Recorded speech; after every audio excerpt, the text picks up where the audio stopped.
Teachers can use several strategies to encourage students to become truly engaged with learning.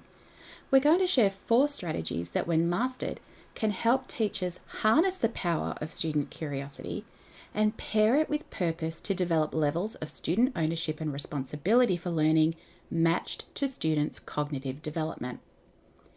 Here's an overview of 4 effective strategies that can help teachers set the scene to create purposeful learning for and with their students. Explain to students the WIFM, or the what's in it for me. Give your students an opportunity to predict why this content or learning might be important for them to know. Some students will come up with reasons like, I need to know this so I can get a good grade, or I need to know this so I can pass the end of unit test. While these might be your students' immediate responses to the why of learning, challenge them to extend their thinking beyond the classroom and explore a purpose connected to life. For example, I need to know algebra because I want to be an architect and I'll need to know how to solve ambiguous math problems. Or, I need to know how to form an effective argument so that I can convince my parents to buy me a new phone. Frame learning with big ideas or questions. Students are more likely to commit to learning when it's driven by a compelling question or idea. These types of activities can provide teachers with both a great way to develop curiosity about a new topic and provide students with a reason to commit to the learning to come. For example, you may drive a high school literature unit with the following question: what if Shakespeare had never been born? Students might initially respond with answers like, there'd be no Romeo and Juliet.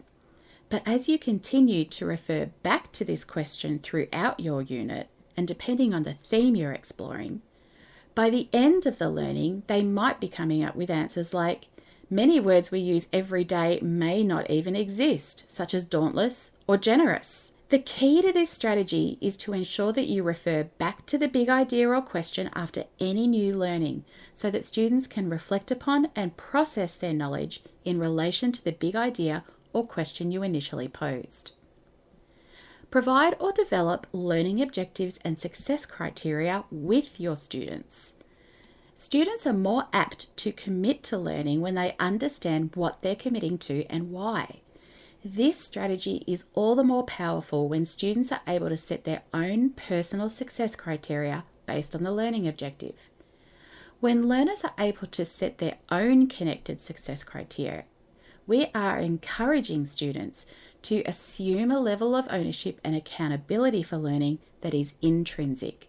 That is, the criteria they set for themselves are what they will reflect upon and use to measure their own progress and success beyond the generic criteria of the class. Help students set personal learning goals. This strategy is a great way to help students clarify what their personal learning needs are and can become a powerful mechanism to help students see their own growth over time. This tool works best when students have some prior knowledge or experience connected to the learning you're about to launch into. For example, you may have completed a unit on creative or narrative writing. Before moving into the next writing genre, informational writing, you ask students to reflect upon that last unit and identify one thing they'd like to improve based on their own reflections. With support, your students can then set their own personal learning goals based on the skills or knowledge they've identified as an area of improvement for themselves, understanding and owning their personal learning needs. In each of the strategies we've shared, the underlying drivers are curiosity and motivation. If we want our students to be interested in their own personal learning and development, and to eventually take responsibility for their own progress, then we need to model and explain how to do these things. As students become more aware of their own learning needs, they become more able to advocate for themselves, and they become active participants in learning rather than bystanders in the learning process.